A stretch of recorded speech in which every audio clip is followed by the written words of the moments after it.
होना चाहिए। एक कृपा पात्र का लक्षण है। जो पापी पुरुष हर्षित होकर पाप करते हैं वो अकृपा है, और जिनसे पाप तो हुआ, पाप हो भी रहा है पर वो जल रहे हैं, वो कृपा पात्र हैं। वो एक दिन शुद्ध हो जाएंगे। तुम्हें अब भय की, कांपने की जरूरत नहीं है। जिस कृपा ने तुम्हें ये वृत्ति दी है कि मैं पापी हूं, मैं जल रहा हूं, मैं रो रहा हूं, वो कृपा तुम्हारा निस्तार करने के लिए ही तुम्हें ऐसा पछतावा पैदा करा रही है।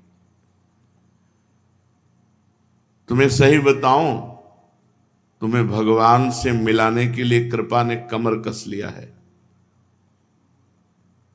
उस कृपा पर विश्वास करो, मन में निश्चय करो कि मेरे ऊपर भगवान की अपार कृपा हुई है। नहीं, मैं अपने कर्मों का पश्चाताप करता ही नहीं, मैं जलता ही नहीं, उसी कर्मों को करता रहता। भगवान बड़े दयालु हैं।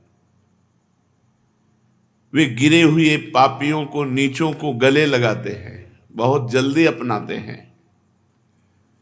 स्नेहमयी माता जैसे अपने बच्चे की गंदगी अपने हाथों से साफ करती है, ऐसे ही भगवान अपने कर कमल से उसके महापापों को साफ करते हैं और हृदय से लगा लेते हैं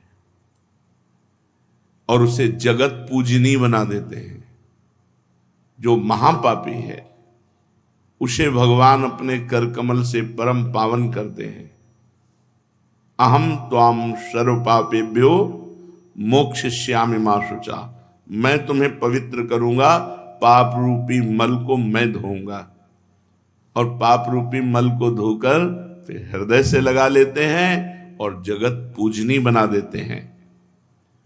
भैया तुम चिंता ना करो, भगवान सर्वशक्तिमान हैं, सर्वेश्वर हैं।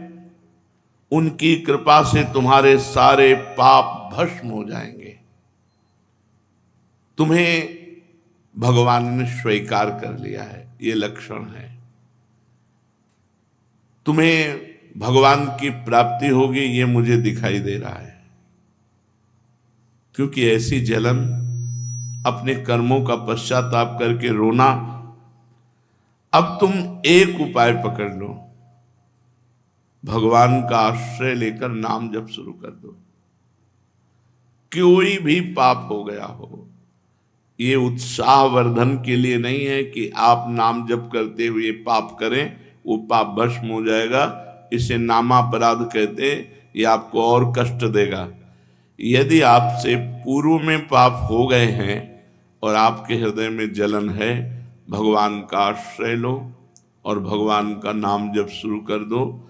तुम सब पापों से मुक्त हो जाओगे। देखना, तुम्हारी काया पलट हो जाएगी। यदि तुमने भगवान का आश्रय लिया, भगवान का नाम जप किया, तुम्हारी काया पलट हो जाएगी।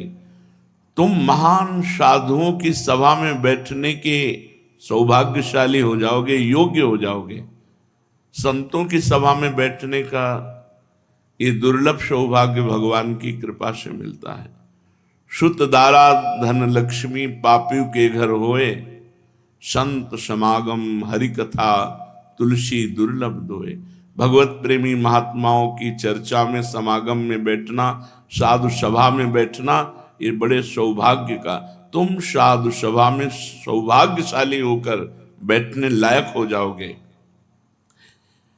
एक तुम ही क्या, मैं सबके लिए कहता हूं, इस कलयुग में आज ऐसे बहुत लोग हैं जो अपने माता पिता का अपमान रूपी पाप करते हैं, पराई स्त्री का व्यभिचार करते हैं, पराये धन पराई संपत्ति पर नजर रखते हैं, मन वचन कर्म से हिंसा करते हैं।